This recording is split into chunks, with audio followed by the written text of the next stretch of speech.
잠깐 같이 기도하시겠습니다. 사랑과 은혜가 풍성하신 자비롭고 거룩하신 하나님, 저희를 죄와 허물 가운데서 구원하여 주시고 주님의 몸된 교회 가운데 은혜로 인도하여 주심을 감사를 드립니다.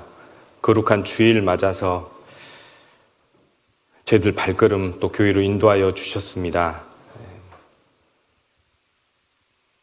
전국 230여 개의 교회에 동일하게 하나님의 생명의 말씀이 전해집니다. 말씀이 전해지는 곳마다 각 교회에 합당한 은혜로 채워주시고 또 교회의 지체들에게 필요한 말씀을 주셔서 이 패역한 세대 가운데서 하나님의 자녀로서 살아가는데 부족함이 없도록 주께서 늘 도와주시고 또 인도하여 주시기를 원하옵니다. 전 세계 80여 개국에 또 많은 선교회들이 있습니다. 복음 전하시는 선교사님들과 그 가족에게 합당한 은혜로 채워주시고 늘 힘있게 말씀을 전하실 수 있도록 주께서 함께 동행하여 주시기를 간절히 원하옵니다. 우리 구미교회 형제자매님들 가운데 주께서 모든 사정을 다 아시오매 연약한 자에게 더욱더 힘을 주시고 혹 위로가 필요한 자에게 위로의 말씀으로 채워주시고 또 하나님의 일을 열심히 하려고 하는 자에게 더 힘과 용기를 북돋아 주셔서 주님의 몸된 교회를 통해서 많은 영혼들이 하나님께로 돌아오는 귀한 역사가 우리 구미교회를 통해서 날마다 일어날 수 있도록 주께서 도와주시기를 간절히 원하옵니다. 오늘 거룩한 주일 교제도 오직 주 성령님께 의지합니다. 우리를 사랑하시는 예수님 이름으로 기도드립니다. 아멘. 데살로니가 전서 5장입니다. 데살로니가 전서 5장. 데살로니가 전서 5장.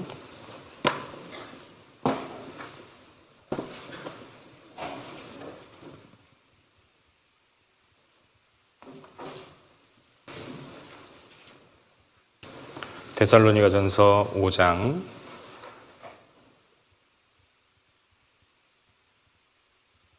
16절입니다. 16절.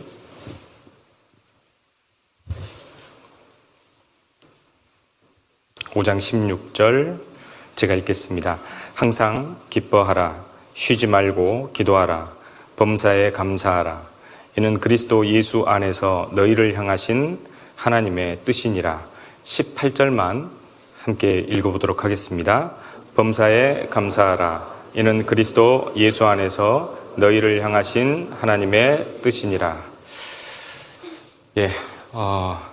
한 주간 오전 중에 하나님의 복음이 전해졌습니다. 하나님께서 허락하신 귀한 영혼들이 한 주간 말씀을 들으셨고 또 하나님께서 저에게 주시고자 하는 합당한 열매가 맺어졌다고 생각합니다. 생명의 열매도 열렸을 것이고 그리고 우리 형제 자매님들을 통해서 헌신하는 우리 형제 자매님들을 통해서 빛의 열매도 하나님께서 정말 흠양하실 만한 그런 열매들이 많이 결실을 하는 한 주간이었다고 생각을 합니다. 이런 주일수록 우리 구미교회 형제 자매님들이 더욱더 기뻐하고 또 감사로서 하나님께 기도를 올리고 그리고 범사에 하나님만 인정하는 그런 삶을 살아가는 또 마음의 결심을 하는 그런 한 주가 되었으면 좋겠다 싶습니다. 자, 데살로니가전서 5장 16절, 17절, 18절. 오늘은 범사에 감사하라라는 제목으로 함께 말씀을 나누도록 하겠습니다. 데살로니가전서 5장 16, 17, 18절 이 세 가지 덕목은 그리스도인에게는 없어서는 안 될 아주 귀중한 덕목이라고 생각을 합니다. 그런데 문제는 이 말씀은 먼저 그리스도 예수 안에서라는 것입니다. 그리스도 예수 밖으로 나가면 이 세 가지는 아무 의미도 없을 뿐더러 지속될 수도 없는 것이죠. 누가복음 10장 25절에 보면 어떤 율법사가 일어나서 예수님을 시험하면서 이런 이야기를 했습니다. 내가 무슨 일을 하여야 영생을 얻을 수 있겠습니까? 근데 질문 자체가 잘못됐죠. 무엇을 해서 영생을 얻는 걸로 생각을 했습니다. 근데 그 앞에 그 질문을 한 의도가 있었죠. 그 율법사는 예수님을 시험코자 예수님에게 그 잘못된 질문을 하게 된 겁니다. 그런데 구원에 대해서 잘못된 지식을 가지고 있었던 그 율법사는 예수님을 시험할 것이 아니라 먼저 자기 자신을 시험을 해보아야 되죠. 고린도 교회에 여러 가지 분쟁이 있었고 여러 가지 말썽이 있었는데 사도 바울이 고린도 교회 성도들에게 고린도후서 13장 5절에 너희 자신을 시험하고 확증하라. 근데 그 너희가 믿음에 있는가 확증해 보라는 것이었죠. 얼굴에 뭐 안 묻었죠? 조용했었는데 너희가 믿음에 있는가 너희 자신을 시험하고 너희 자신을 확증하라. 예수 그리스도께서 너희 안에 계신 줄을 너희가 스스로 알지 못하느냐. 그렇지 않으면 너희가 버리운 자니라. 예수님을 시험하기 전에 먼저 자기 자신이 예수 그리스도 안에 있는지 확인해 봤어야 되는데, 그런데 어리석은 율법사는 감히 예수님이 누군지도 모르는 사람이었죠. 날개 없는 자에게 날아가는 법을 가르쳐주면 필요가 있겠습니까? 필요 없겠습니까? 전혀 소용이 없겠죠. 먼저 그리스도 예수 안에 있지 않은 자가 항상 기뻐한다는 것은 불가능한 일입니다. 쉬지 말고 기도하라는 것은 더더욱 불가능한 일이죠. 아마 자기가 가끔 아쉬울 때나 기도하게 될 겁니다. 범사에 감사한다는 것은 더더욱 불가능한 일입니다. 그러한 사람들은 불행이 닥치면 아마 하나님께 그 원망과 저주의 말을 쏟아 놓을 것입니다. 그래서 먼저는 그리스도 예수 안에 있는 자가 기뻐할 수 있습니다. 어떤 환경에 있든지 간에 기뻐할 수 있습니다. 목사님은 제 경우 안 당해봐서 몰라요. 제 말이 아니죠. 누구 말씀이시죠? 하나님 말씀이시죠. 항상 기뻐할 수 있습니다. 누가복음 9장에 보면 예수님께서 12제자를 부르시고 병을 고치고 귀신을 쫓는 능력을 주시고 그리고 각 처에 복음을 전하게 보내십니다. 그리고 누가복음 10장에 보면 예수님께서 70명의 제자를 부르시고 또한 능력을 주시고 귀신을 쫓아내는 권세를 주시고 그리고 각 동네로 보내십니다. 그런데 누가복음 10장 뒷부분에 그 70인의 제자들이 예수님께 와서 선교 보고를 하죠. 예수님, 주의 이름으로 우리가 귀신도 쫓아내었고 귀신들도 항복하더이다 하면서 너무 좋아하고 기뻐하면서 예수님께 선교 보고를 했습니다. 그러면 우리 같으면 예수님이 크게 칭찬하셨을 것 같은데 예수님이 의외에 대답을 하시죠. 귀신들이 너희에게 항복하는 것으로 기뻐하지 말고 너희 이름이 하늘에 기록된 것으로 기뻐하라라고 이야기를 하십니다. 하늘에 우리의 이름이 기록된 것으로 기뻐해야 됩니다. 하늘에 히브리서 12장 13절에 보면 하늘에 이름이 기록된 장자들의 총회라고 천국의 모습을 표현을 하고 있습니다. 하늘에 기록된 사람들, 하늘에 기록되신 분 맞습니까? 예, 맞습니다. 밖에 계신 분들은 하늘에 기록되어 있을까요? 아니면 다른 데 기록되어 있을까요? 어려운 질문일까요? 예. 그분들도 하늘에 기록된 거 맞을까요? 네, 맞아요. 하늘에 기록되어 있습니다.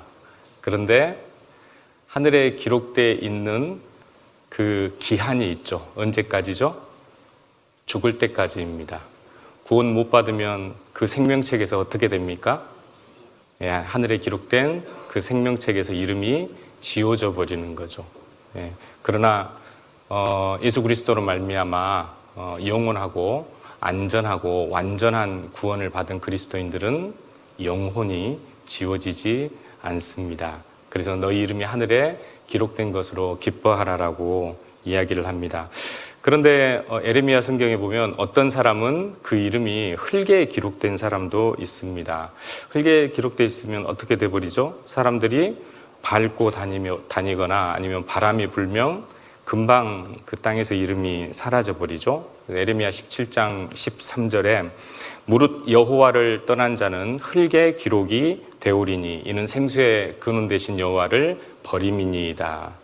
하나님을 버렸기 때문에 그의 이름도 흙에 기록되어졌고 사람들의 거취를 따라서 혹은 비바람을 따라서 그 이름이 사라져버리는 것. 그러면서 에레미야 2장 13절에 이스라엘 백성들의 두 가지 근본적인 죄를 말씀을 하셨죠. 생수의 근원되는 나를 버린 것과 스스로 웅덩이를 판 것인데 이거는 저축치 못할 터진 웅덩이니라. 하나님을 떠났고 그리고 자기 나름대로 살 궁리를 했는데 결코 채워지지 않는 인생이라고 하나님은 이야기를 하십니다. 대표적인 사람 있습니다. 창세기 4장에 가인이라는 사람인데요. 창세기 4장으로 가보겠습니다. 창세기 4장.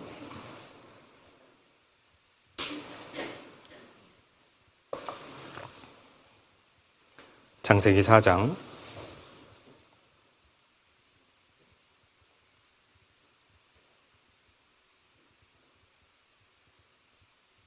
4장 16절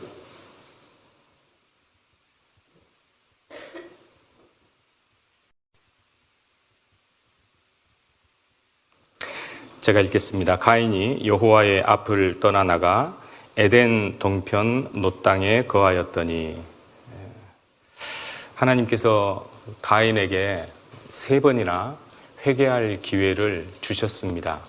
그럼에도 불구하고 하나님께서 보호해 주신다는 약속의 표를 받았음에도 불구하고 가인은 하나님을 등졌습니다. 그리고 떠났습니다.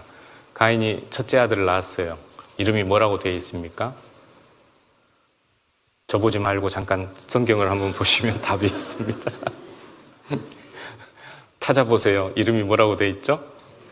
에녹이라고 되어 있습니다. 어디서 들어봤죠?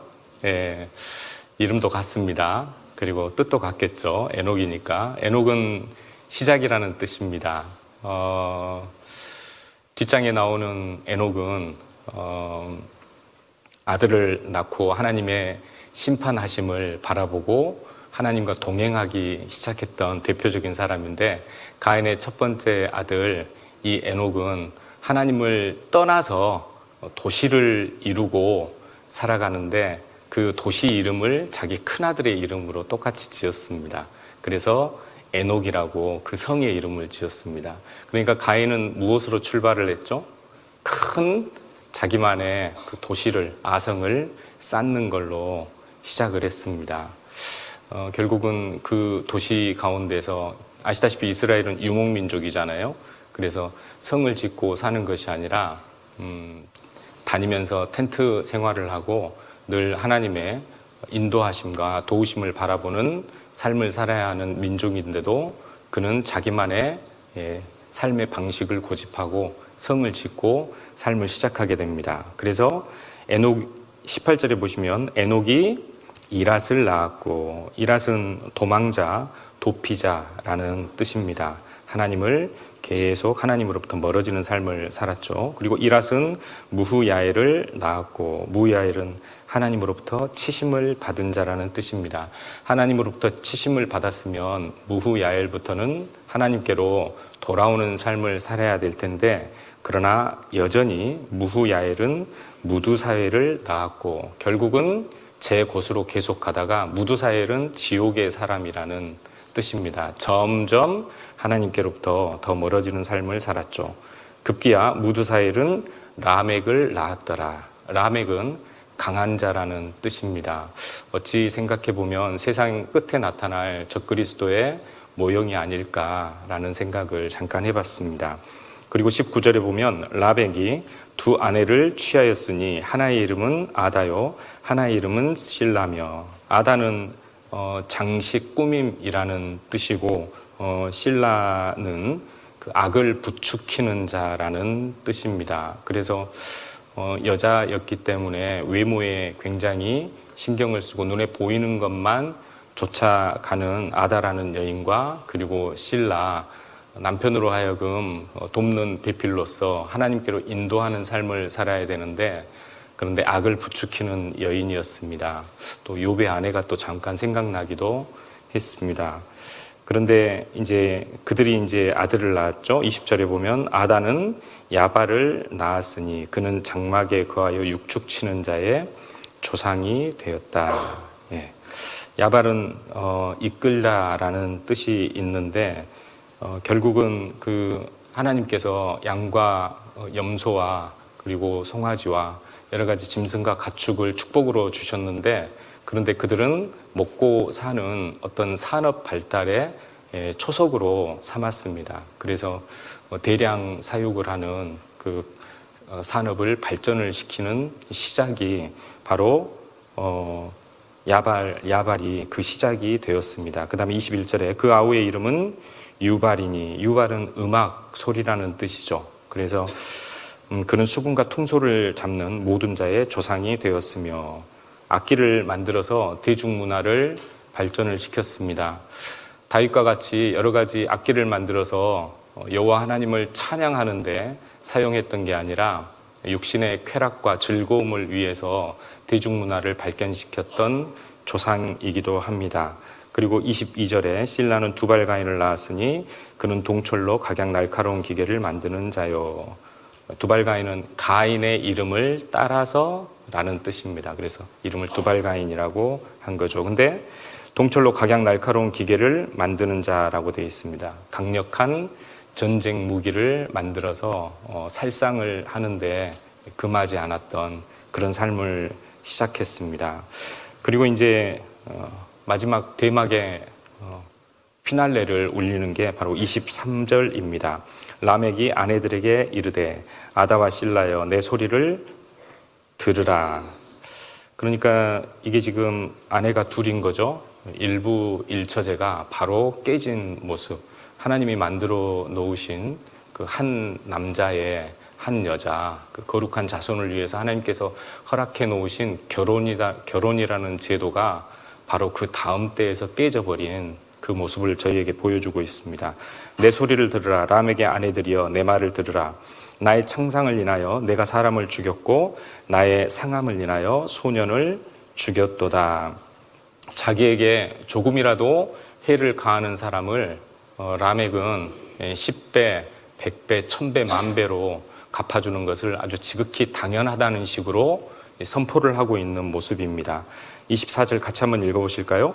가인을 위하여는 벌이 7배일진데 라멕을 위하여는 벌이 77배이로다.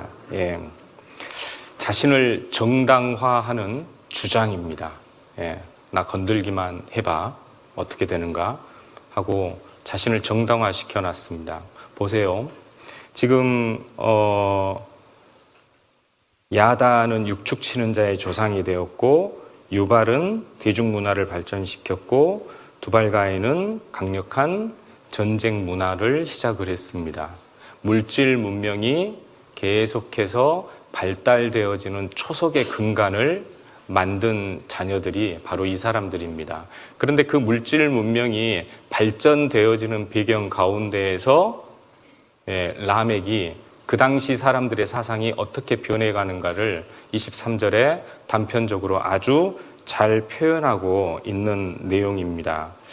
문명의 배후와 진보와 발전의 배후에는 인간 심성의 타락을 우리가 엿볼 수가 있습니다. 야, 참 살기 좋은 세상이다. 옛날에는 이런 것도 없었는데 라고 하시지만 사실은 눈에 보이지 않는 내면의 세계는 타락되어져 가서 지구가 온난화됐을 때 평균 기온이 1.5도가 적정선이라 그러잖아요. 1.5도가 넘어가면 다시 되돌릴 수 없다고 합니다. 아무리 사람들이 이산화탄소 배출량을 인위적으로 줄인다고 하더라도 1.5도가 되어지면 이제 자연적으로 열은 더 발생하게 되고 가만히 놔둬도 온도는 올라가게끔 되어져 있다고 합니다. 어떻게 보면 인간성의 타락도 그와 마찬가지인 것 같습니다. 하나님을 떠나면, 하나님을 찾지 않으면 하나님께서 그냥 내버려 두시고 더욱더 타락되어져서 결국은 양심이 무감각해지고 자신을 방탕과 방임 가운데 내버려 두고 육신의 정욕을 욕심껏 행하는 삶을 살아가다가 결국은 심판받고 지옥에 떨어지는 모습을 방금 저희들이 살펴본 이 가인의 후손들의 이야기를 통해서 전체적으로 살펴볼 수가 있습니다. 그런데 얼마나 다행입니까? 이 가인의 후손들로 인해서 셋의 후손들도 오염이 되어졌고 결국은 창세기 6장에 하나님께서 물로 심판하시는 그 광경을 우리가 생생히 보았고 항상 기억하고 있습니다. 그런데 얼마나 다행입니까? 저희는 그 무리에 속하지 않았습니다. 저희는 예수 그리스도 안에 있는 자들입니다. 그래서 우리는 더욱 슬퍼해야 됩니까? 기뻐해야 됩니까? 예, 더욱 기뻐해야 됩니다. 예, 너무 감사해야 됩니다. 하늘에 우리 이름이 기록되어진 것으로. 혹시 방금 들려드린 내용의 뜻이 도대체 뭔 소리다요 하시는 분이 계시면 다음에 성경 강연회 때 꼭 귀를 기울여서 다시 한번 들어보시면 좋겠습니다.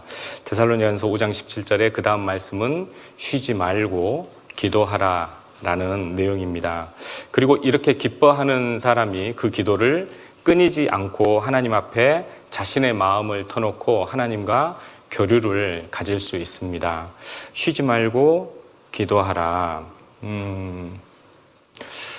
하루 종일 무릎을 꿇고 두 손을 모으고 한 곳에서 하나님만 이름만 부를 수는 없는 일이잖아요. 그래서 A.W. 토저 목사님은 세상과 충돌하라라는 책에서 어떻게 쉬지 않고 기도할 수 있는가라는 것을 아주 눈에 알아보기 쉽게 또 생각해도 그렇겠구나 라고 생각할 수 있게 쉬운 예시로 설명을 해 놓으셨습니다.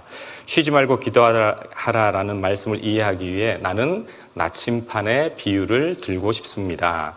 잘 알듯이 나침판의 바늘은 북극을 가리키는 성질을 갖고 있습니다. 북극은 나침판의 고향이라고 말할 수 있습니다. 손가락으로 나침판의 바늘을 옆으로 밀면 그것은 북극이 아닌 다른 방향을 가리킬 것입니다. 하지만 손가락을 떼면 그것은 언제나 그랬듯이 다시 북극을 향하게 됩니다. 이 세상을 살면서 우리는 늘 바쁘죠. 어머니는 아이를 돌보느라, 학생들은 또 학업에 책과 씨름하느라, 트럭 운전수는 운전을 하고 직장인은 직장에서 열심히 일하느라 하루가 바쁩니다. 복잡한 세상을 살아갈 때 우리의 주의를 하나님으로부터 떼어놓는 것들은 정말 지천으로 널려 있습니다. 그러나 이런 것들이 우리의 주의를 빼앗지 않는 순간순간이 오게 됩니다. 그런 순간들을 놓치지 말고 마침 나침판의 바늘이 북극을 향하듯이 하나님을 향하라. 이렇게 하나님을 향하는 것이 쉬지 않고 기도하는 것이다. 어떻게 보면 이 책을 보기 전에는 범사의 여호와를 인정하라. 그래서 모든 일에 예수님이라면 어떻게 하셨을까? 하나님이라면 나에게 어떤 교훈을 주셨을까라고 생각했는데 사실 실제 생활 가운데에서 그렇게 모든 범사에 하나님을 인정하는 삶은 생각처럼 쉽지 않았습니다. 그런데 나침판의 비유를 통해서 참 노력해보면 실천할 수 있는 내용일 수도 있겠다 해서 많은 교훈을 받았습니다. 신명기 4장 7절에 보면 우리 하나님 여호와께서 우리가 그에게 기도할 때마다 우리에게 가까이 하심과 같이 그 가까이 함을 얻은 나라가 어디 있느냐. 그러니까 기도할 때 하나님께서 우리에게 가장 가까이 하신다고 이야기를 하십니다. 시편 73편 28절에는 여호와께 가까이 함이 네게 무엇이라? 복이라 라고 하셨습니다. 그래서 하나님께 가까이 하는 사람들이 하나님을 피난처로 삼고 하나님이 우리의 방패가 되어주시고 하나님이 우리의 보호자가 되어주셔서 늘 하나님과 함께 동행할 수 있는 방법, 구체적인 방법 바로 기도입니다. 사도행전 16장에 보면 사도 바울이 마게도냐 지경 첫 성인 빌립보에 도착했을 때 유대인들의 수가 많지 않은 이유로 그곳에는 회당이 없었습니다. 시나고그라고 하죠. 회당은 유대인들이 명절 때가 되면 모여서 하나님의 말씀을 듣고 배우는 장소이고 그곳에서 또 토론도 하고 하나님에 대해서 이야기도 하는 장소이기도 합니다. 그런데 유대인들의 수가 많지 않는 곳에는 회당이 없었습니다. 그곳에는 기도처가 있었습니다. 기도처는 대부분 강가에 있었죠. 바벨론 포로로 잡혀갔을 당시에 에스겔 선지자와 나머지 포로들이 그발 강가 옆에서 하나님이 보여주시는 이상을 보았듯이 강가의 기도처, By the rivers of Babylon 노래 아시죠? 그 강가에서 하나님을 바라보았다는 내용인데요. 근데 강가에 이제 기도처가 있어서 그래서 사도 바울이 이제 그 기도처를 찾았을 때 그때 누구를 만나게 됩니까? 하나님을 공경하는 루디아라는 여인을 만나게 됩니다. 그리고 하나님께서 그 루디아의 마음을 열어주셔서 구원을 받고 그 가정이 빌립보 교회의 시작이 되잖아요. 그리고 기도하는 곳에 가다가 그 점을 치는 귀신 들린 여종을 만나게 됩니다. 그런데 그 여종, 귀신 들린 여종이 자꾸 쫓아와서 이 사람들은 지극히 높은 하나님의 종으로 구원의 길을 너에게 가르치는 자라 하고 자꾸 사도 바울의 하는 일을 자꾸 소개를 하는 겁니다. 그렇지 않아도 누가 이야기해 줬으면 좋겠다 싶은데 옆에 와서 자꾸 이야기해 주니까 뭐 좋기는 한데 그런데 그 귀신 들린 종이 귀신에게 괴로움 당하는 모습을 보고 안타까워서 그 여종에게서 귀신을 쫓아주죠. 그런데 그 여종의 주인들은 그 귀신 들린 여종이 점을 쳐서 많은 돈을 벌어들이고 있었는데 그 돈을 벌어들일 수 없게 되자 사도 바울과 그의 일행들을 잡아가지고 그 저자의 관원들에게 데리고 가서 옷을 벗기고 매로 쳐서 깊은 옥에 가두고 발을 착고에 채우게 됩니다. 그런데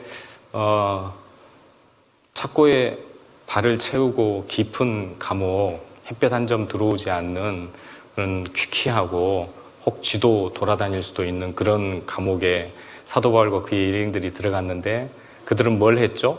한탄하고 원망했습니까? 아닙니다. 하나님께 찬송을 드렸습니다. 또한 하나님께 기도를 드렸습니다. 그래서 결국은 어떻게 됐습니까? 간수와 그의 모든 가족들이 다 구원을 받는 역사가 일어났습니다. 기도처를 찾으러 갔을 때 루디아를 만났고 그리고 그 기도처에 가는 길목에서 귀신 들린 여종을 만나서 귀신을 쫓아줬고 그리고 감옥에 갇혔을 때 기도하고 찬송하는 가운데 간수와 그리고 간수의 모든 가족들이 구원을 얻는 엄청난 역사가 일어났습니다. 사도행전 6장에 보면 초대교회의 모습이 나옵니다. 초대교회가 함께 모여서 떡을 떼고 찬양하고 기도하는 것을 쉬지 않았습니다. 하나님께서 그 초대교회를 통해서 많은 무리가 교회로 돌아오는 역사를 하나님께서 보여주셨습니다. 그런데 많은 무리가 돌아오다 보니까 그 중에는 고아들도 있었고 과부들도 있었죠. 그래서 과부들은 불쌍히 여기라고 했잖아요. 그래서 부족하지만 한 푼 한 푼 모아서 불쌍한 과부들을 구제하는 일을 하게 됐습니다. 그런데 뭐 계획적인 건 아니었지만 어쨌든 그 당시에 헬라어를 쓰고 있었던 근동 지역에 흩어져 살아가는 유대인들의 과부들만 그 구제하는 일에서 약간 좀 제외되는 듯한 모양새가 있어서 히브리파 유대인들을 좀 원망하는 말을 했습니다. 그때 했던 일이 있죠. 7명의 집사를 세웁니다. 지혜롭고 충성된 사람 7을 택하라. 그들에게 구제하는 일, 교회의 일을 맡기고 그리고 12제자들은 무엇에 전무한다고요? 기도와 말씀에 전무하리라.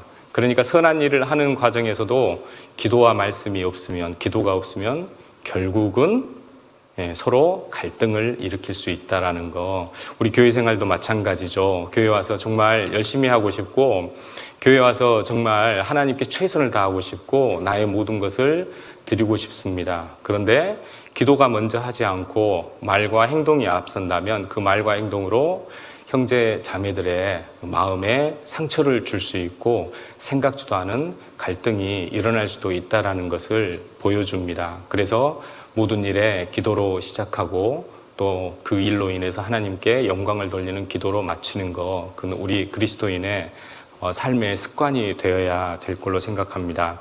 마가복음 1장 35절에 새벽 미명에 예수께서 일어나 나가 한적한 곳으로 가서 거기서 기도하시더니, 예수님의 하루의 시작은 뭘로 시작하셨죠?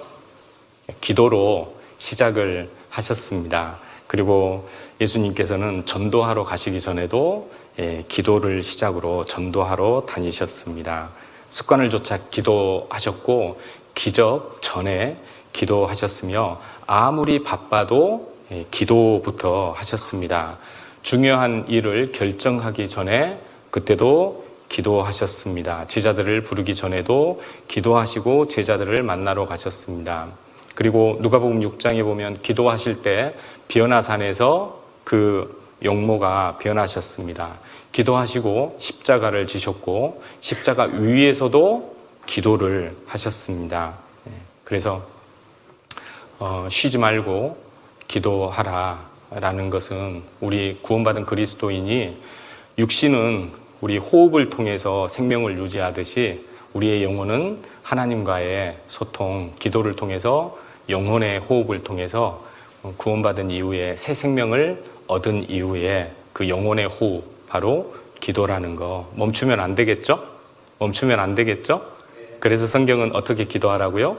쉬지 말고 기도하라라고 말씀하십니다. 그리고 세 번째, 범사에 감사하라라고 이야기하십니다. 범사에 하나님께 감사할 수 있을까요? 좋은 일이 생길 때는 감사할 수 있죠. 누구든지 감사합니다. 그런데 안 좋은 일이 연속해서 생기면 참으로 감사하는 것은 쉽지 않습니다. 오히려 감사보다는 원망하는 일이 먼저 입에서, 생각에서 나오고 또 입으로 나오고, 그 원망하는 일이 작은 것이 점점 시간이 지나면 눈덩이처럼 커지는 것을 우리는 많은 경험을 합니다. 그러나 예수 그리스도 안에 있고 늘 말씀을 듣고 말씀을 읽고 묵상하는 자는 범사에 감사할 수 있습니다. 왜냐하면 그 사람은 예수 그리스도 안에 항상 거하기 때문에 그렇습니다. 예수님은 우리에게 안 좋은 것을 주신 분일까요? 좋은 것을 주시는 분일까요? 네, 항상 좋은 것을 주시는 분이십니다. 여러분, 사탄 마귀는 우리에게 좋은 것을 주는 존재입니까? 항상 악한 것을 주는 존재입니까? 항상 악한 것만 주는 존재입니다. 우리는 세상에 나가서도 많은 사람들에게 전도를 하고 하나님에 대해서 소개를 합니다. 그때 자신 있게 소개하셔야 됩니다. 하나님은 항상 우리에게 좋은 것을 주시는 분이라는 것을, 자신이 없어서 쩔쩔매시면 안 됩니다. 좋은 것을 주십니다. 근데 그 좋은 것이 고난이라는 이름으로 우리에게 다가올 때도 있고, 슬픔이라는 이름으로 우리에게 다가올 때도 있고, 그리고 역경이라는 이름으로 우리에게 다가올 때도 있습니다. 어쩔 때는 형제 자매들과의 어떤 소소한 갈등으로도 올 때도 있습니다. 그러나 하나님께서는 그 모든 것들을 통해서 우리에게 좋은 것들을 주시려고 하는 것이 하나님의 뜻이고 하나님의 계획입니다. 이것이 바로 하나님의 섭리이고, 그리고 하나님의 초월 통치라고 이야기를 합니다. 여러분, 우리는 하나님께 항상 감사를 해야 됩니다. 에베소서 5장입니다. 에베소서 5장.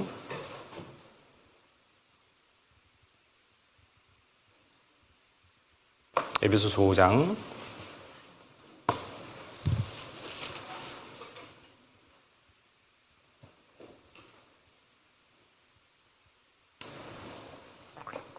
에베소서 5장 18절.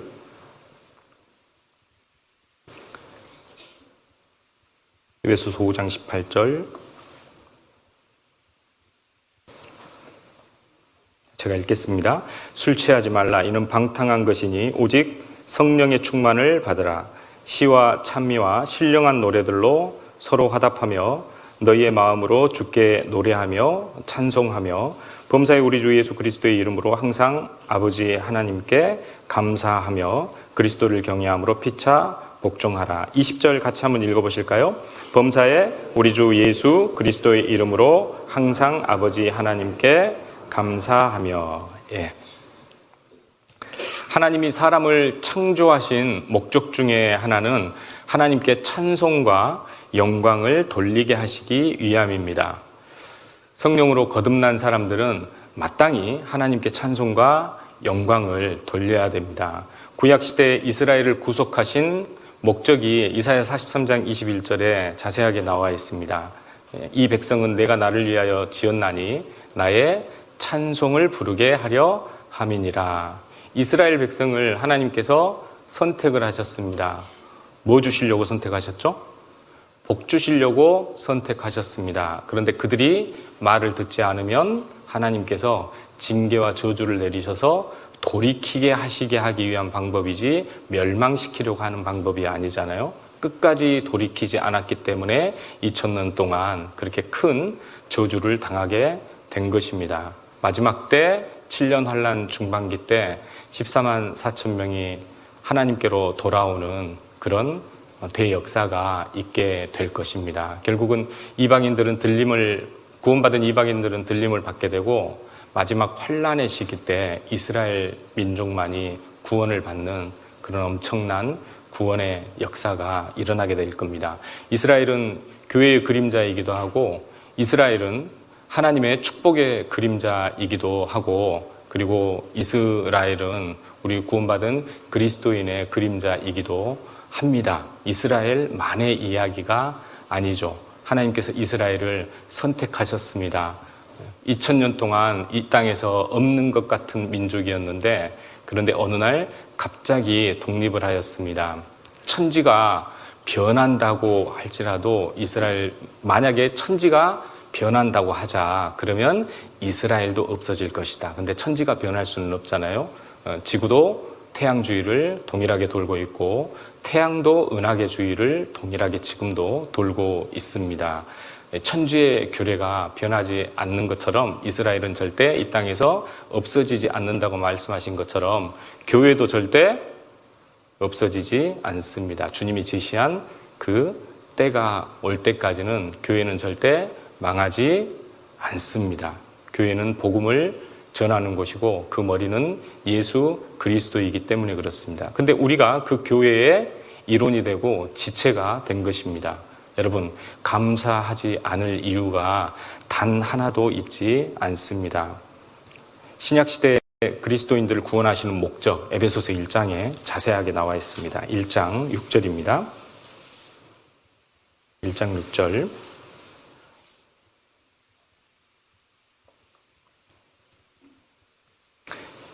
(1장 6절) 같이 한번 읽어보실까요? 이는 그의 사랑하시는 자 안에서 우리에게 거저 주시는 바 그의 은혜의 영광을 찬미하게 하려는 것이라. 그의 은혜의 영광을 어디? 그의 사랑하시는 자 안에서, 즉 예수 그리스도 안에서 우리에게 거저 선물로 주시는 바 그의 은혜의 영광을 찬양하고 찬미하게 하게 하기 위해서 우리를 죄악 가운데서 구원하셨습니다.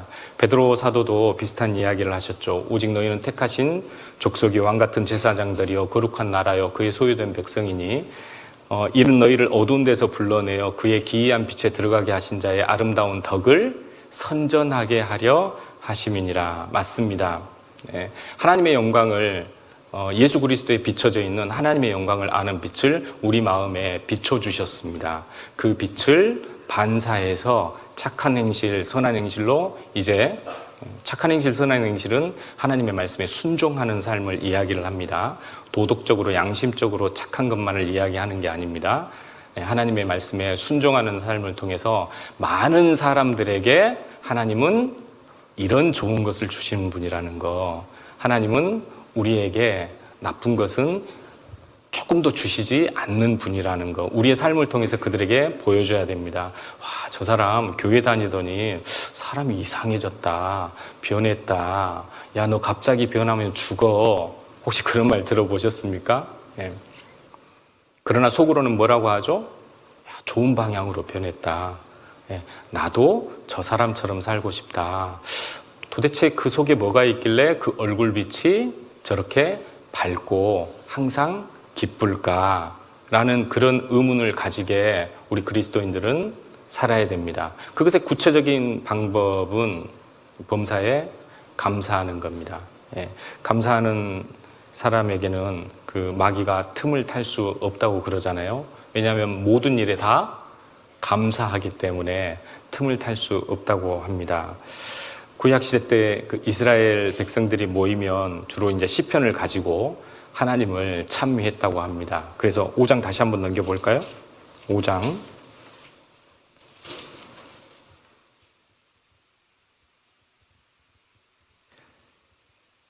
구약시대에만 시편으로 찬미를 했던 게 아니죠. 에베소서 5장에 사도 바울도 시편을 앞세우고 있습니다. 19절 같이 읽어보시죠. 시와 찬미와 신령한 노래들로 서로 화답하며 주께 노래하며 찬송하며. 예. 시편에는 구속받은 백성들이 하나님을 찬미하는 것을 찬미하는 내용으로 가득합니다. 시편은 어떻게 보면 그 노래책이라고 봐도 무관할 겁니다. 그 시와 찬미, 그때 시는 시편을 이야기를 합니다. 시편이 그 찬미의 기초가 되고 근원이 되며 뿌리가 된다는 것을 짐작해 볼 수 있습니다. 그래서 찬양 잘하려면 뭘 읽어야 돼요? 네, 시편을 읽으셔야 됩니다. 찬양 잘하려면 뭐 읽어야 된다고요? 예, 찬양되는 마음에 꼭 이렇게 깊이 간직을 하셔야 됩니다. 예, 찬양 잘하려면 물론 꾀꼬리 같은 목소리도 필요하겠습니다만은 시편을 많이 읽으셔야 됩니다. 노래가 육신적으로 흐를 수 있는 것을 방지하기 위해서 그 노래들을 그 신령한 노래들이라고 그렇게 이야기를 했습니다. 그리고 그 노래하는 대상은 누구시죠? 사랑하는 거시기? 아니죠. 예, 사랑하는 거시기가 아니라 정말 나를 사랑하시는 그 하나님의 영광을 위해서 우리 주님을 찬양하는 것. 그래서 주께 노래하며 찬송하며. 그리고 또 이제 우리는 자꾸 무엇인가를 반복적으로 하다 보면 형식적으로 이렇게 치우치는 경향이 있잖아요. 그래서 형식적으로 치우치면 안 되니까 너희의 마음으로 주께 노래하며. 그리고 진정한 찬송이라는 것은 그 감사하는 마음이 바탕이 되어야 되기 때문에 범사에 우리 주 예수 그리스도의 이름으로 항상 아버지 하나님께 감사하며 라고 했습니다. 그리고 찬송은 우리의 삶과 연결되어야 되기 때문에 범사에라는 말을 붙인 겁니다. 구원받은 이후에 주님 오실 때까지, 주님 만날 때까지 우리의 삶은 하나님 앞에 뭐가 돼야 됩니까? 찬송이 되어져야 됩니다. 찬송은 부르는 걸까요? 드리는 걸까요? 예, 그렇게 보면 찬송은 드리는 겁니다. 그 드리는 한 가지의 구체적인 방법이 입술의 열매, 또 입으로 찬양을 하는 경우도 있죠. 근데 마음 바탕이 없으면 아무리 꾀꼬리 같이 잘 불러도 하나님에게는 흠양되지 않겠죠. 하나님께는 올라가지 못할 겁니다. 2년 전에 그 여름에 8월 말이었죠. 그때 이제 큰 태풍이 왔었습니다. 혹시 흰남노라고 기억하세요? 예, 그때 이제 그 시기 때 그 저희 광주에 있는 딸아이가 그 친구를 이렇게 전도를 해서 DVD 말씀을 들었어요. 근데 이제 그 친구가 그 우리 아이에게 이제 물어봤답니다. 야, 바람이 세게 불어가지고 그 홍해가 갈라졌는데 근데 왜 사람은 안 날아갔대? 그 큰 바닷물이 갈라질 정도였는데 어떻게 해서 그 바람이 부는 가운데, 왜냐하면 그 홍해 바다가 사람들 좌우로 이렇게 벽처럼 서 있었다고 돼 있잖아요. 그래서 바람이 계속 부는 거잖아요. 근데 어떻게 사람은 건너갈 수 있다냐? 사람도 날아가지 않았겠냐?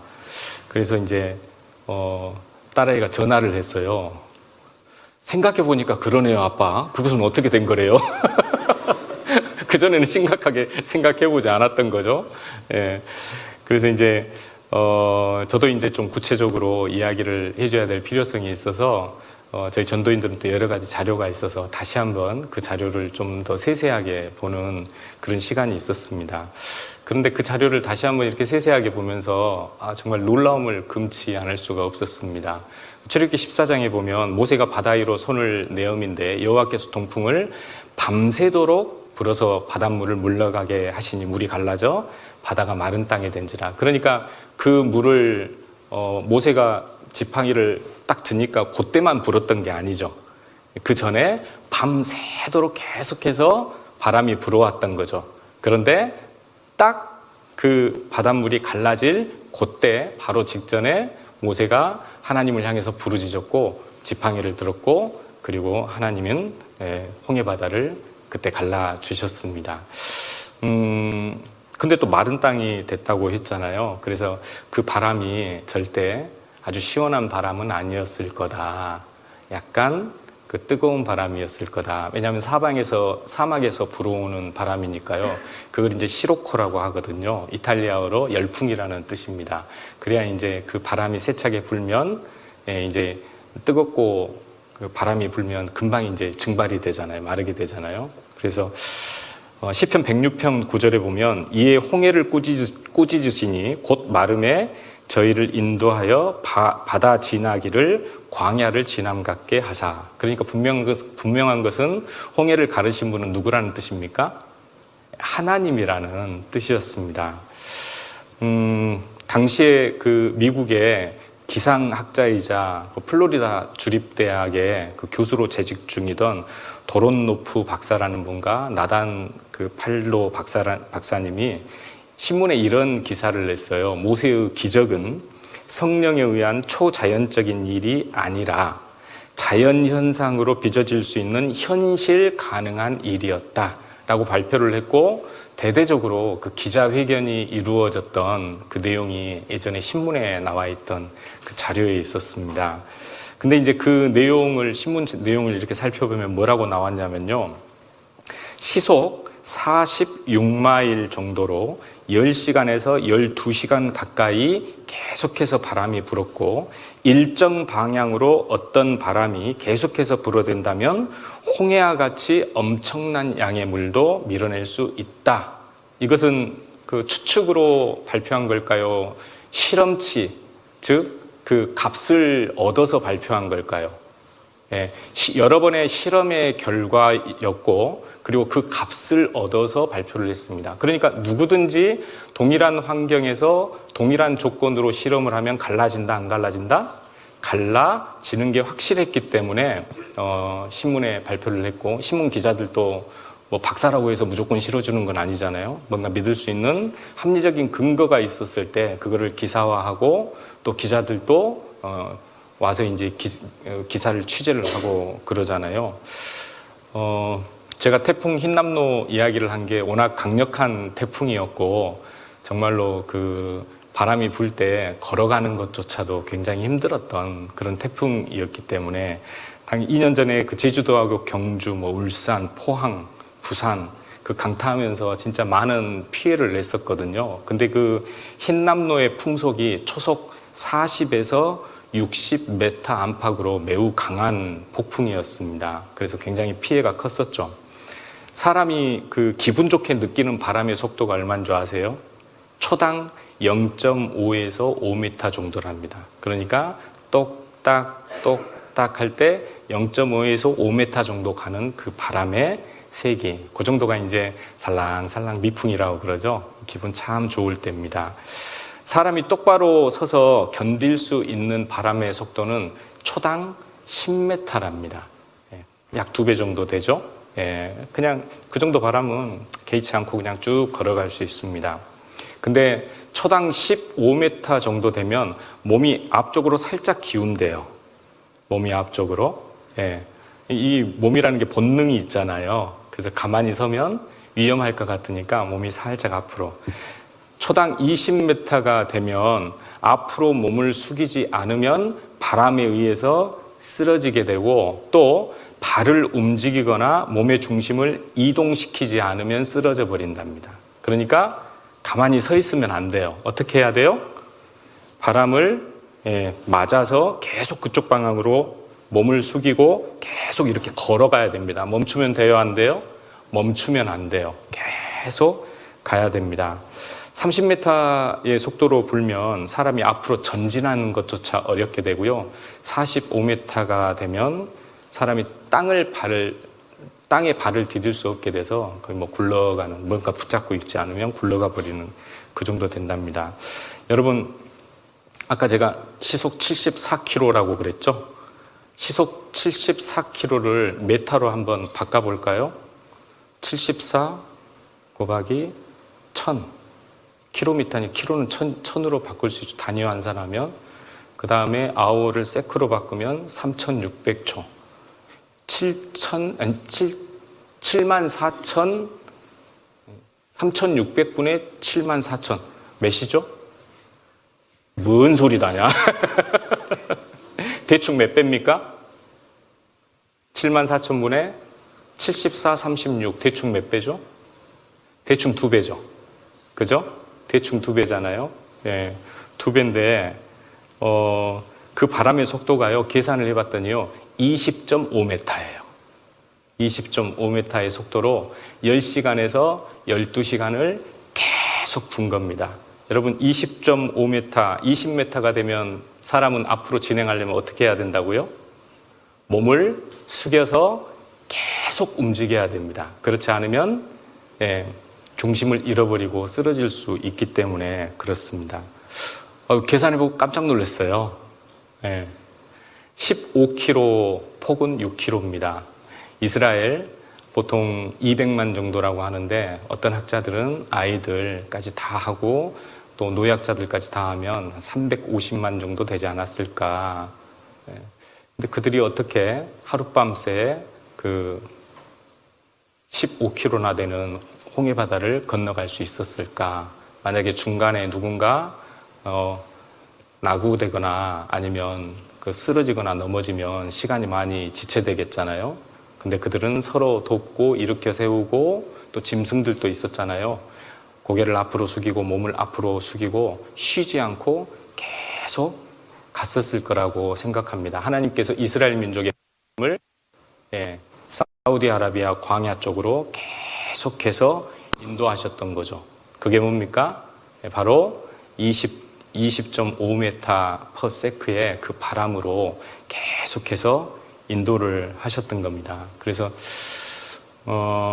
그 내용을 통해서 되게 하나님께 감사가 됐습니다. 우리의 삶에 시속 20.5m 같은 바람이, 고난이 계속해서 불어오는 것은 하나님이 우리를 징계하시는 겁니까? 축복하시는 겁니까? 축복하시는 겁니다. 자기 십자가를 지고 나를 좇지 아니하는 자는 하나님 나라에 합당치 아니하니라. 각 사람에게 감당할 만한 시험을 주십니다. 왜 그러죠? 바람이 불어오는 쪽을 계속 바라보면서 계속 전진해야 됩니다. 여러분, 바람은 누구에게서 나왔을까요? 하나님에게서부터 나왔습니다. 그 하나님을 향해서 몸을 앞으로 숙이고 계속해서 한 발 한 발 나아갈 때 드디어 애굽에서 완전히 벗어나는 그 역사가 있을 수 있었습니다. 그래서 하나님의 축복은 고난이라는 이름으로, 자기 십자가라는 이름으로, 또 그것이 또한 사람이 젊었을 때 멍에를 메는 것이 좋으니 잠잠할 것은 주께서 이를 메우셨습니다 라는 말씀처럼 나에게 있는 모든 환경과 그리고 나에게 있는 지금 혹시 육신적으로 힘든 것들, 이런 모든 것들은 하나님께 가까이 가게 하기 위한, 쓰러지고 넘어질 때 또한 교회 가운데 있어서 형제자매들이 부축해주고 또 일으켜주는 이 교회가 있어서 얼마나 감사하고 또 하나님께 감사해야 될 내용인지, 그리고 교회 안에 있다는 것이 얼마나 안심되고 그리고 우리의 보호가 되고 피난처가 될 수 있는지 다시 한번 또 생각해 보는 그런 귀한 시간이었습니다. 사도 바울도 그랬잖아요. 사도 바울이 안질이 눈에 병이 있어서 편지를 쓸 때 큰 글씨로 편지를 써서 몇 자 보냈고, 대부분은 더디오라는 동역자가 이렇게 대피를 해줘서 편지를 보냈잖아요. 그래서 형제 자매들의 얼굴도 못 알아보고 그래서 마음이 많이 괴로운 것이 있어서 하나님께 기도를 했잖아요. 몇 번이나 기도했죠? 3번이나 기도했죠. 이 사단의 가시가 내게서 떠나기를 3번이나 기도했는데 하나님께서 뭐라고 하셨습니까? 내 은혜가 네게 족하도다. 사도 바울은 깨달았습니다. 하나님께서 내게 보여주신 것, 내게 주신 은사가 너무 많아서 나로 자고하지 않게 하기 위해서 나에게 이런 것을 주셨구나. 그러면서 사도 바울은 그 자기에게 있는 육신의 질병이나 고난을 통해서 결론을 내렸죠. 내가 그리스도를 위하여 약한 것들과 능욕과 궁핍과 핍박과 곤란을 기뻐하노니. 그러니까 육신의 그런 어려운 점 많이 서 있는데 최대한 안 움직이려고 노력하고 있습니다. 예, 그런데 그런 것들을 사도 바울은 기뻐한다고 이야기를 하십니다. 왜냐하면 이는 내가 약할 그때 곧 강함이니라. 내가 약할 때 나를 통해서 누가 드러나십니까? 예, 내가 약할 때 나를 통해서 주님이 드러나십니다. 제가 온인을 한번 없애볼게요. 요거 좀 켜주세요.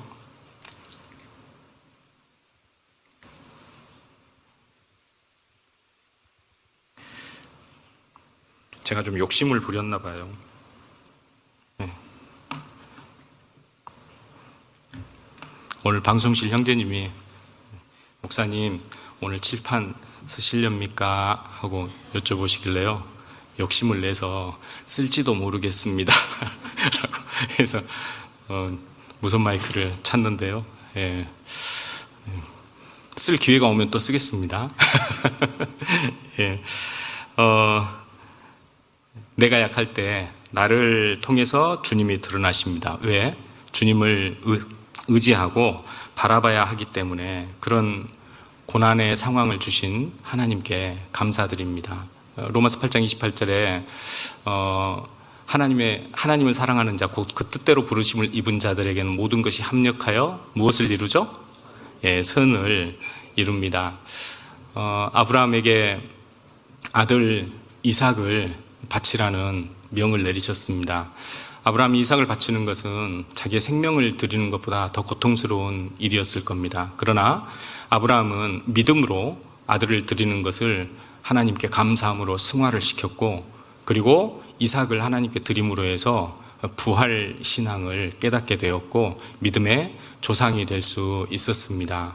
이삭은 자기에게 계속 시비를 걸고 싸움을 붙이는 블레셋 왕과 그 민족들을 부딪히지 않고 계속해서 그 싸움을 회피했습니다. 그리고 하나님께 기쁨을 주는 사람이었고, 그리고 참을 줄 아는 사람이었고, 그리고 하나님의 인자함을 그대로 표현하는 삶을 살았던 사람입니다.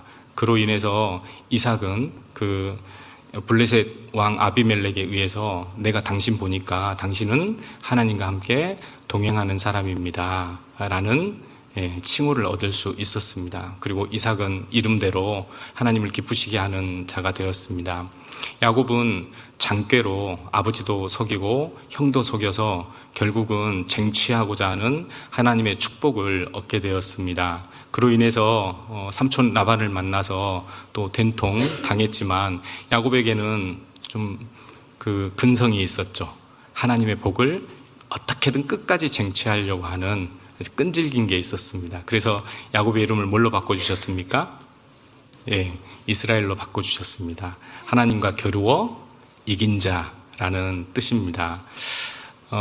야곱은 그 꾀가 장꾀를 부리는 게 있었고 방법이 옳지 못한 것이 있었지만, 그러나 하나님만 붙잡고자 하는 그 마음이 있었기 때문에 여러 가지 시련과 고난을 통해서 하나님께서 야곱을 단련시켜 나가셨습니다.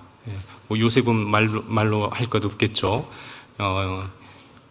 형들에 의해서 그 가족 인신 매매단이었죠. 그래서 애굽으로 그 팔림을 당했습니다. 얼마나 온통하고 억울했겠어요. 그런데 나중에 형들이 애굽에 왔을 때 총리로서 형들에게 한 말이 무엇입니까? 형님들 너무 걱정하지 마세요. 형님들이 나를 판 것이 아니라 하나님께서 우리 가족을 구원하시기 위해서 나를 먼저 보내신 겁니다. 라고 하나님의 섭리를 올바로 알 수 있게 되었습니다. 시편 기자는 이렇게 이야기를 합니다. 고난 당한 것이 내게 유익이라. 우리는 고난을 고난으로 알지 않고 하나님께서 내게 축복하시는 다른 이름이고 축복을 주시는 통로라는 것을 우리는 너무나 잘 알고 있습니다. 고난 가운데 계시지만 하나님을 의지하고 하나님과 함께 동행하는 가운데 그 고난을 뛰어넘는 다윗과 같은 삶을 우리도 살아갈 수 있습니다. 왜냐하면 그 고난을 당하기 전에는 정말로 내가 다 하는 것처럼 그릇 행하는 삶이 많았는데 이제는 고난 가운데 주의 말씀을 마음에 두고 신실하게 순종할 수 있는 그런 사람이 되었습니다. 베드로도 선을 행함으로 고난 받는 것이 하나님의 뜻이라고 말을 했습니다. 악을 행함으로 고난 받는 것보다 낫다. 선을 행함으로 고난 받는 것, 그건 하나님의 뜻이다 라고 이야기를 했고 베드로전서 4장 12절에도 사랑하는 자들아 너희를 시련하려고 오는 불시험을 이상한 일 당하는 것처럼 여기지 말고 오직 너희가 그리스도의 고난에 참여하는 것으로 즐거워하라. 왜? 이는 그의 영광을 나타내실 때 너희로 즐거워하고 기뻐하게 하려 함이라. 십자가를 지시고 우리의 모든 죄를 담당하신 그 예수 그리스도가 가신 그 비아 돌로로사 고난의 길, 그 언덕길을 우리도 자기 십자가를 지고 오른다는 것, 그것은 하나님께서 구원받은 그리스도인들에게 주시는 축복의 길이라는 것을 다시 한번 마음에 새기셨으면 좋겠습니다. 그 미국의 폴 브렌트 박사님이라는 그 세계적으로 나병의 권위자가 계셨습니다. 그런데 이제 나병으로 권위자로 상당히 이름을 떨쳤기 때문에 그 전 세계에 돌아다니면서 그 나병 환자를 수술도 하고 그리고 이제 뭐 세미나 같은 것도 이렇게 많이 하러 세계적으로 돌아다니는 그런 일을 많이 하셨는데 이제 출장차 미국을 떠나서 영국으로 이렇게 갔었던 적이 있거든요. 그래서 영국 몇 군데에서 이렇게 일을 본 후에 여러 시간에 지나서 이제 영국 런던으로 이렇게 가는데 이제 장시간 그 기차를 타고 이렇게 이동을 했습니다. 옛날이니까요. 그래서 이제 그날 밤에 이제 피곤한 몸을 이끌고 호텔에 들어가서 잠자리를 들려고 이렇게 신발을 벗고 양말 한 짝을 딱 벗었는데 발 뒤꿈치에 감각이 없더래요. 우리 같으면 어떠죠? 이렇게 3번 하고 그냥 자잖아요. 근데 이분은 어떻게 했을까요? 몇 시간 전만 해도 나병 환자를 수술을 하고 만지고 치유를 했던 분이거든요. 네. 이분 생각은 어떤 생각이 들었을까요? 혹시 하고 의심하지 않았겠어요? 그래서 바늘을 가지고 그 오른발 복숭아뼈 밑을 살짝 찔러봤습니다. 아프잖아요. 복숭아뼈 밑에. 예. 근데 감각이 없는 거예요. 그래서 마음에 이러면 안 되는데 하면서 더 깊숙이 찔러봤답니다. 그런데 똑같이 감각이 없었습니다. 브렌트 박사님 마음속에 어떤 생각이 들었을까요? 네.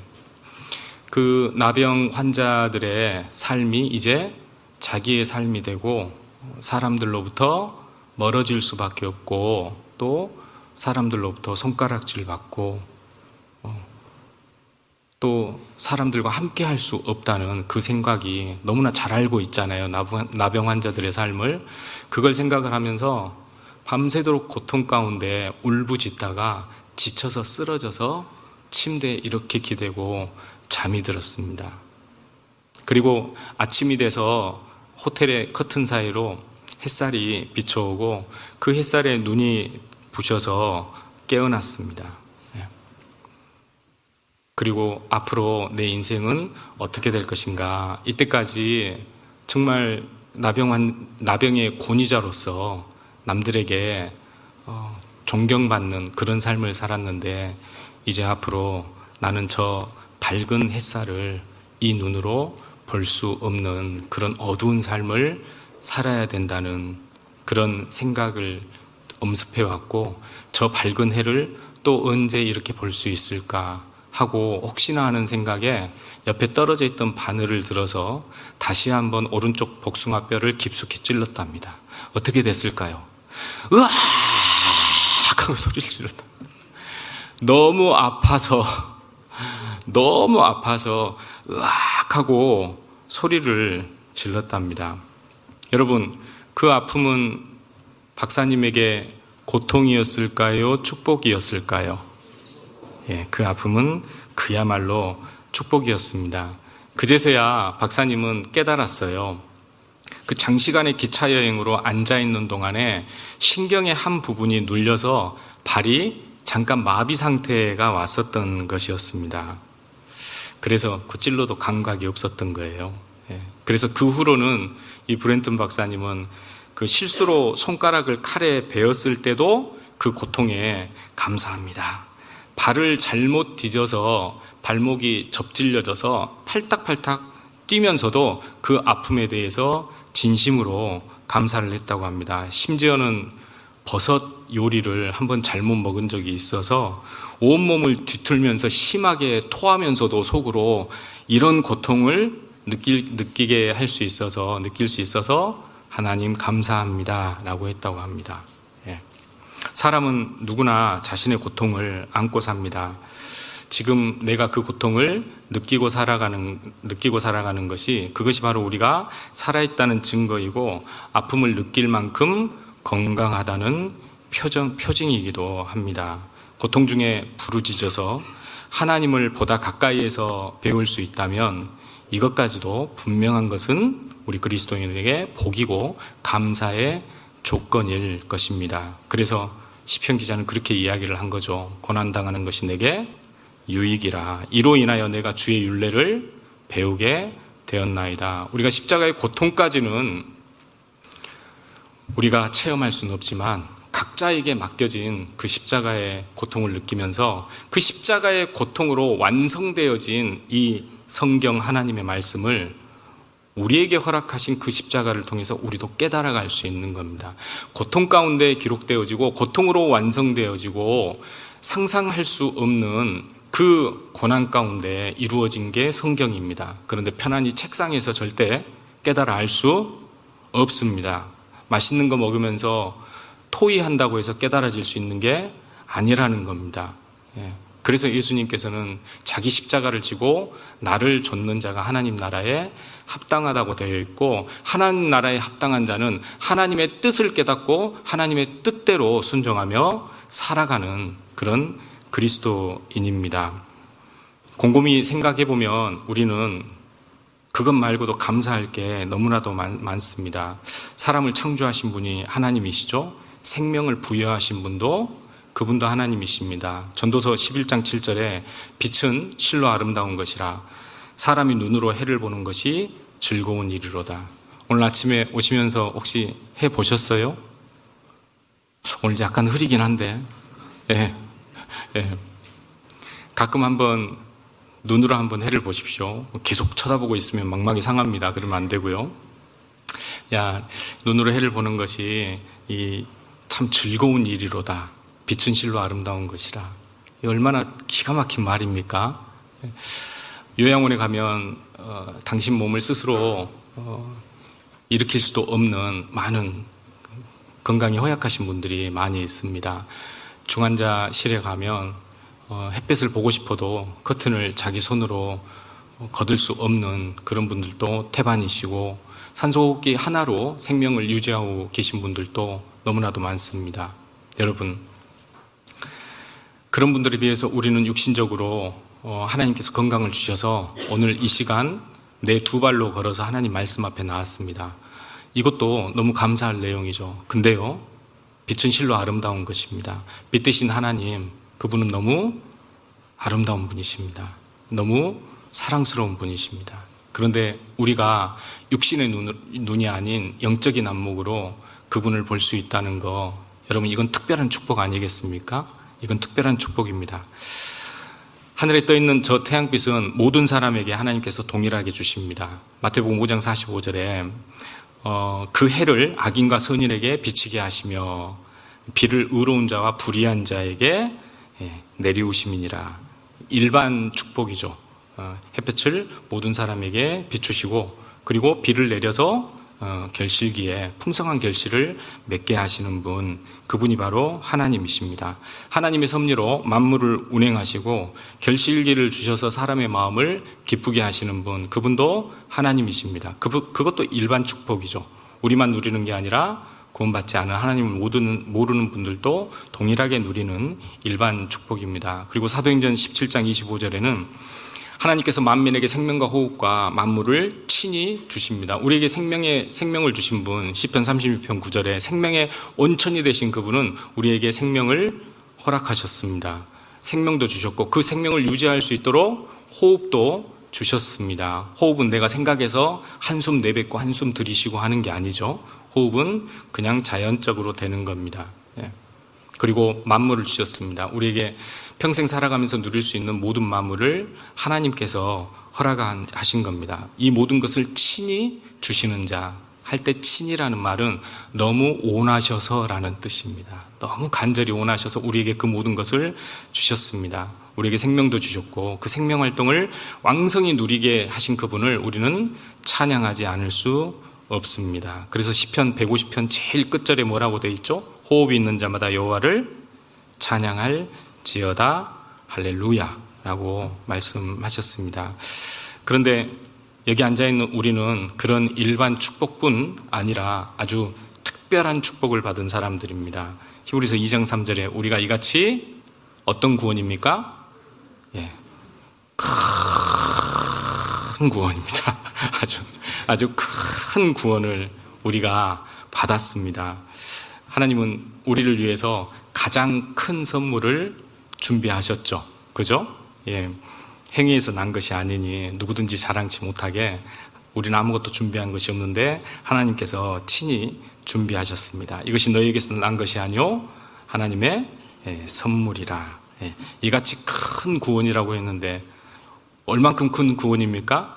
우리 오전 집회 때 첫날 말씀 찾았습니다. 하나님께서 세상을 이처럼 사랑하사 독생자를 주셨으니 이는 저를 믿는 자마다 멸망치 않고 영생을 얻게 하려 하심이니라. 이처럼 독생자 하나밖에 없는 예수 그리스도를 죽는데 내어주실 정도로 우리를 사랑하셨습니다. 이처럼의 깊이를 신앙생활하면서 다 깨달아 갈 수 있을까요? D.L. 무디 선생님은 요한복음 3장 16절을 설교하려고 했다가 시도했다가 멈췄다고 합니다. 왜냐하면 이처럼을 잘 설명할 자신이 없으셨다고 그럽니다. 그 사랑의 깊이와 넓이와 길이를 우리 주님 오실 때까지 우리는 계속 알아가야 됩니다. 그리고 천국에 가면 그제서야 온전히 깨달아 알 수 있을 겁니다. 그런데 로마서 5장 5절에 보면 소망이 부끄럽지 아니함은 우리에게 주신 성령으로 말미암아 하나님의 사랑이 우리 마음에 부음받음이니. 근데 그 사랑이 어디에 있어요? 여기 있어요. 있으세요? 있으세요? 우리한테 있어요. 근데 우리가 아직 다 모를 뿐입니다. 성경을 통해서 또 우리에게 주신 십자가를 통해서 그 사랑을 우리는 계속 알아가야 됩니다. 몇 년 전에 KBS에서요 다큐멘터리를 방영을 했어요. 근데 다큐멘터리 제목이 감사가 뇌를 바꾼다라는 제목이었습니다. 그래서 감사 운동을 한 사람들은 참 그렇구나라는 그런 놀라운 반응들이 많이 나왔습니다. 예를 들면 사회생활을 하는 가운데서 인간관계가 서운한 그런 분들이 되게 많잖아요. 한 분 한 분 가만히 생각해 보면 참 좋은 것도 있지만 이런 점은 약간 서운해 다 있잖아요. 그죠? 그런데 그것을 생각하면 마음이 아팠었는데 감사의 조건을 찾다 보니까 그분들한테 섭섭한 것을 생각하기보다는 그분들이 나에게 잘해주었던 것을 생각하게 되니까 자기 건강도 더 좋아졌다는 그런 체험적인 이야기들을 많이 했습니다. 그리고 또 한 가지, 내가 전에는 아주 당연하다고 생각했었던 것들인데요. 그런데 생각해 보니까 너무 감사하거든요. 이게 당연하다고 생각했는데 당연한 것이 아니라는 사실을 알게 되었고, 똑같은 상황인데 안 좋은 상황에 대해서도 이것을 긍정적으로 바라볼 수 있는 능력이 생겼다고 합니다. 감사를 하다 보니까. 그래서 감사 테스트를 이제 그 김해인가 거기 어떤 초등학교에서요, 그 3개월 동안 초등학교 5학년 16명을 대상으로 3개월 동안 날마다 이 감사 일기를 쓰게 했어요. 그래서 이제 3개월 후에 어떤 변화가 있는가 했더니, 처음에는 피상적이었던 아이들의 감사가 점점 일상적인 내용들로 확대되어져 갔대요. 그러니까 무슨 뜻이냐면, 저는 엄마가 새 옷을 사줘서 감사해요. 어제 아버지가 피자헛에 데리고 가서 맛있는 피자를 사주셨어요. 감사해요. 이런 것들, 뭐 당연한 것들 하다가 이제 하루 이틀 지나면 이제 항상 똑같은 것만 할 수 없잖아요. 그래서 아이들도 생각을 하기 시작했답니다. 생각해 보니까요, 엄마가 저에게 밥을 차려준 것 감사합니다. 왜냐하면 친구 이야기를 들어봤더니 엄마가 코로나에 걸려서 격리되셨어요. 밥을 차려줄 엄마가 안 계세요. 근데 다행히 자기 엄마는 집에서 밥을 차려줬습니다. 그래서 엄마 밥 차려준 게 너무 감사하다. 엄마가 아파서 끙끙 앓아 누워 있으면 나에게 밥을 못 차려줄 수도 있는데 밥 차려준 것도 참 감사하다. 그리고 엄마가 자기를 혼내는 것도 감사하대요. 어떻게 그럴 수가 있어요? 혼내면 엄마 나 집 나갈래 하고 문 꽝 닫아버리고 집 나가버리거나 엄마하고 말 안 해버리거나 그런데 곰곰이 감사할 것을 생각해 보니까, 엄마가 저를 혼낼 때 제가 그것은 혼내는 게 아니라 잘 되라고 하는 이야기라는 걸 얘가 깨달은 거예요. 몇 학년이요? 초등학교 5학년이요. 그 때려 죽일 나이잖아요. 근데 애가 그걸 깨달은 거예요. 감사한 내용을 계속 하다 보니까요. 결국 아이들은 감사하는 그 프로젝트를 통해서 자기 자신들을 이렇게 돌아보기 시작했다고 합니다. 그리고 이제 3개월이 지나서 아이들의 그 뇌파동 검사를 해봤더니요, 이 아이들의 뇌 피로도가 굉장히 낮아졌대요. 뇌 피로도가 낮아졌다는 건 뭐냐면요, 부정적인 심리를 안 하게 되고 어떤 상황이든지 긍정적으로 생각하는 능력이 훨씬 뛰어나게 됐다라는 겁니다. 그리고 이제 뇌 피로도가 낮아지다 보니까 굉장히 마음의 여유가 생겼어요. 그래서 조급해지지 않고 뭐든지 차분하게 일을 진행할 수 있는 그런 아이로 조금씩 바뀌어 갔다고 그럽니다. 감사하면요, 건강해진답니다. 감사하면요. 잠언 4장 22절에 그것은 얻는 자에게 생명이 되며 온 육체의 건강이 됨이니라 라고 했는데요. 감사하십시오. 혹시 건강이 걱정되시는 분 계세요? 그러면 뭐 하시라고요? 감사하시면 됩니다. 감사하는 자에게 온 육체의 건강이 되니라. 요한 3서 1장 2절에도 사랑하는 자 네 영혼이 잘된 같이 네가 범사에 강건하기를 내가 강구하노라. 강하고 육체의 건강한 거, 그것 포함됩니다. 그래서 감사하는 삶을 통해서 우리 육신도 하나님께서 건강을 주신다는 거, 항상 믿음으로 살아가면서 감사했던 갈렙도 육신의 건강을 지켰잖아요. 40세 때 광야 생활 시작해서 가나안 전쟁 딱 5년 지나서 갈렙이 이야기를 하잖아요. 그 45년 전이나 지금이나 이제 85세가 됐는데 여전히 강건한 건 약해졌다고 아니면 일반이라고요? 똑같다고 이야기를 했습니다. 그러니까 그 땅 내게 주십시오. 내가 싸워서 얻겠습니다 라고 이야기를 했습니다.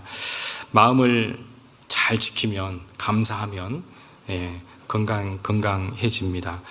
무릇 지킬 만한 것보다 네 마음을 지키라. 이런 생명의 근원이 이에서 남이니라. 그 누가복음 15장에 그 집 나간 탕자 이야기 있죠. 그죠?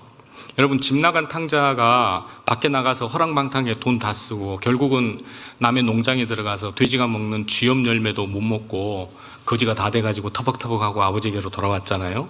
그러면 여러분, 육신의 상태가 어떨까요? 아주 초라하고 피폐해졌겠죠. 그런데 성경은 뭐라고 이야기하고 있을까요? 찾아봅시다. 누가복음 15장입니다. 누가복음 15장.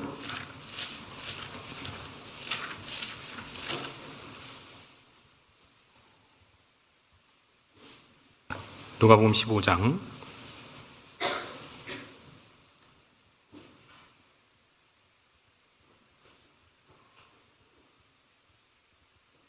15장 27절입니다. 15장 27절 같이 한번 읽어보실까요? 대답하되 당신의 동생이 돌아왔음에 당신의 아버지가 그의 건강한 몸을 다시 맞아들이게 됨을 인하여 살진 송아지를 잡았나이다 하니. 여러분, 살진 송아지를 먹고 건강해졌습니까? 건강한 몸으로 돌아왔습니까? 네, 건강한 몸으로 돌아왔습니다. 피폐한 정신과 피폐한 몸을 가지고 있었지만 그 피폐한 정신이 하나님 앞에 회개하는 마음으로 돌이켜졌고 하나님께서 그것을 건강한 몸이라고 표현을 하고 있습니다. 분명히 건강해졌을 것이 저는 확실하다고 생각을 합니다. 그리고 감사하면 하나님과의 관계도 치밀해지잖아요. 시편 50편 23절에 감사함으로 제사를 드리는 자가 나를 영화롭게 하나니 그 행위를 옳게 하는 자에게 내가 하나님의 구원을 보이리라. 예, 감사함으로 나를 영화롭게 하는 자. 시편 50편 23절 그 앞에 어떤 내용이 나와 있냐면 천하에 있는 모든 생축들이 다 내 것이다. 내가 염소의 피를 마시겠느냐, 내가 소의 피를 마시겠느냐. 그러면서 감사로 나에게 제사를 지내는 자가 나를 영화롭게 한다. 그에게 나의 구원을 보이겠다라고 이야기합니다. 감사하면 하나님과 관계가 치밀해집니다. 또 감사하면 하나님의 마음을 깊이 깨달아 알 수 있죠. 요나는 감사하는 게 없었죠. 요나는 아수르 백성, 니느웨 백성들을 향해서 분노가 불같이 일어나는 사람이었습니다. 그걸 주체할 수 없었고 절제할 수 없었던 사람이었습니다. 하나님께서 말씀하십니다. 하룻밤에 났다가 하룻밤에 죽어버리는 이 박넝쿨도 네가 아꼈는데, 그런데 좌우를 분별하지 못하는 그런 어린아이들이 12만 명이나 있고 나의 형상을 닮은 그 사람들이 수도 없이 많은데 내가 그들을 아끼는 것이 합당하지 아니하냐 점점점 하고 요나서는 끝납니다. 요나의 계속된 질문에 하나님께서 답을 해주셨는데 유구무원, 요나는 입이 있어도 대답을 할 수 없는, 왜냐하면 하나님의 마음을 이해할 수 없었기 때문에. 사도 바울은 그래서 이야기를 했습니다. 너희 안에 이 마음을 품으라. 곧 그리스도 예수의 마음이니. 그 사도 바울은 이렇게 이야기를 했죠. 이는 내게 사는 것이 그리스도니 죽는 것도 유익함이니라. 자기 생명을 드리는 것도 하나님께 감사하는 그런 삶을 살았습니다. 왜냐하면 그 마음에 예수 그리스도의 마음을 품고 있었기 때문에 그렇습니다. 1948년에 그 요수 순천의 그 요순 반란 사건, 아마 이 젊은 세대는 잘 기억을 못할 텐데요. 그때 이제 1950년대가 우리 6.25 사변이 있었을 때잖아요. 48년에 이제 그 이승만 정권이 들어오고 나라가 이제 혼란할 시기에 여수 순천 지역에 있는 한 군부대에서 일부 군인들이 이제 쿠데타 비슷한 걸 일으켜가지고 그 반란을 일으켰던 사건이 있었습니다. 그때 이제 공산주의를 따르지 않고 예수를 믿는 신앙을 따른다는 이유로 죽임을 당한 사람들이 많거든요. 그때 누가 죽었냐면 그 손양원 목사님의 그 두 아들인 손동인하고 손동신이 죽임을 당했습니다. 근데 그 죽이는 그 일에 앞장섰던 사람이 그 안재석이라는 사람이에요. 그 안재석이라는 사람이 그 손양원 목사님의 두 아들을 죽였거든요. 근데 손양원 목사님이 어떻게 했죠? 탄원서를 냈습니다. 그 사람 죽이지 말라고. 그 사람 내 아들 삼겠다고. 그리고 아들 삼았습니다. 그 이야기 들어보신 적 있죠? 그리고 나서 그 두 아들의 장례식을 하는데 그때 이제 아버지가 나와서 그 감사 기도를 이렇게 쭉 했던 내용이 있죠. 첫 번째, 나 같은 죄인의 혈통에서 순교의 자식을 낳게 하시니 감사합니다. 두 번째, 허다한 많은 성도 중에서 이런 보배를 나에게 주셨으니 감사합니다. 세 번째, 삼남 삼녀 중에서 가장 귀한 맏아들과 둘째 아들을 바치게 하시니 감사합니다. 네 번째, 한 아들의 순교도 귀하거늘 하물며 두 아들이 함께 순교했으니 더욱 감사합니다. 다섯 번째, 예수님 믿고서 누워서 생을 마감해도 복이라 했는데 전도하다 총살 순교했으니 더욱 감사합니다. 미국 가려고 준비하던 아들이 미국보다 더 좋은 천국 갔으니 내 마음 안심되어 더욱 감사합니다. 일곱 번째, 내 아들을 죽인 원수를 회개시켜 아들 삼고자 하는 사랑의 마음을 주신 하나님께 감사합니다. 여덟 번째, 내 아들의 순교의 열매로서 무수한 천국의 열매가 생길 것을 믿으면서 감사합니다. 아홉 번째, 역경 속에서도 하나님의 사랑을 깨닫게 하시고 이길 수 있는 믿음을 주신 하나님께 감사합니다. 마지막으로 나에게 분수에 넘치는 이런 과분한 큰 복을 내려주신 하나님께 모든 영광을 드립니다 라고 그 장례식에서 감사의 기도를 했습니다. 혹시 1517년에 종교개혁한 이후에 곧바로 기독교 세력이 확산이 되어져서 기독교가 불과 같이 전파된 건 아닙니다. 1517년도 그 종교개혁 이후에 당시 유럽은요, 그 구교와 신교 사이에 30년간의 종교 전쟁이 있었습니다. 근데 그 종교 전쟁이 가장 치열했던 곳이 바로 그 독일이었거든요. 왜냐하면 그 독일에서 이제 종교 개혁을 했잖아요. 그래서 전쟁 직후에 또 하필 흑사병이 창궐해 가지고 그 당시 때 독일 인구가 1600만 명이었는데 독일 인구 중에 무려 1000만 명이나 그 흑사병으로 인해서 사망을 했습니다. 그리고 이제 이 전쟁을 개입해서 승리를 이끌었던 프랑스는 그 기독교 개신교의 손을 들어준 게 아니라 천주교의 손을 이렇게 들어줬습니다. 그런데 그 30년 전쟁 가운데 그 가장 치열했던 그 살레지아라는 그 지역에 사는 모든 사람들이 대부분 종교가 천주교로 다 이제 바꿔버리고 종교개혁 이전에 천주교로 다 되돌아가 버린 그런 상태에서 부임하게 된 목사님이 계세요. 그 목사님이 벤자민 슈몰크 목사님이십니다. 근데 부임을 했어요. 그래서 딱 가봤더니 교회에 종탑이 없어요.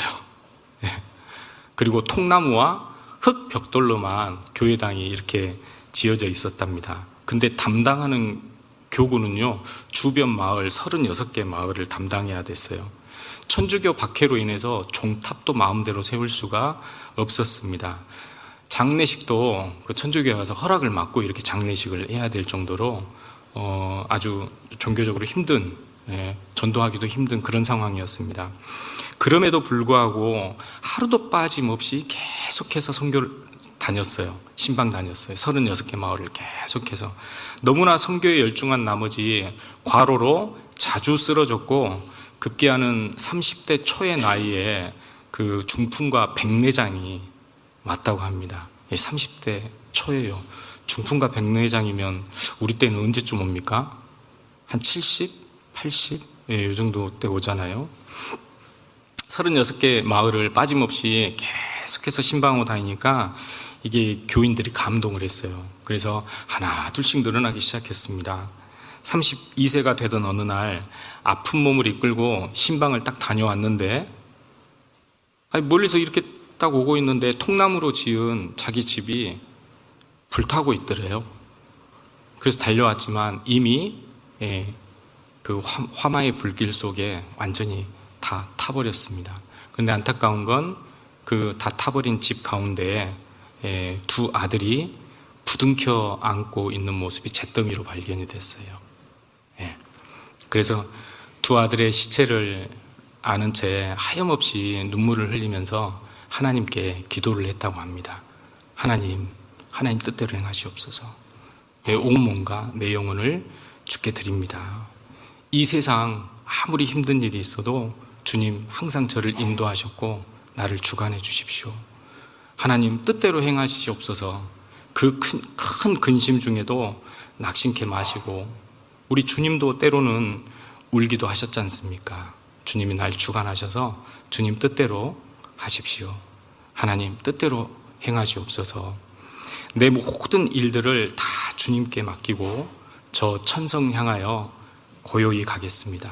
살든지 죽든지 주님 뜻대로 하십시오 라는 기도를 했다고 합니다. 같이 기도하시겠습니다. 하나님 감사합니다. 저희들에게 영원한 생명 주시고 또 이 패역한 세상을 하나님의 자녀로서 살아갈 수 있는 특별한 복을 허락하심에 감사를 드립니다. 주님 오신 날까지 주님의 자녀로서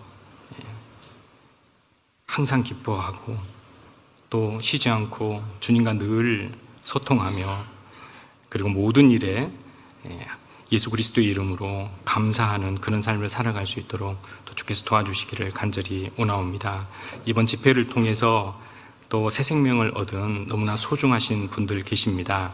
주께서 그 심령을 아시오매 그 연약한 심령, 연약한 입 위에 내리는 이슬처럼 그 은혜의 담비로 항상 촉촉히 채워주시고 하나님의 뜻을 따라서 하나님의 자녀로서 살아가는데 부족함이 없도록 늘 하나님께서 동행하여 주시기를 원하옵니다. 오늘 거룩한 주일입니다. 이 시간 이후에 계획되어진 많은 교제들 주 성령님께서 함께하여 주시옵소서. 우리를 사랑하시고 죄악 가운데서 구원하여 주신 예수님 이름으로 기도드립니다. 아멘.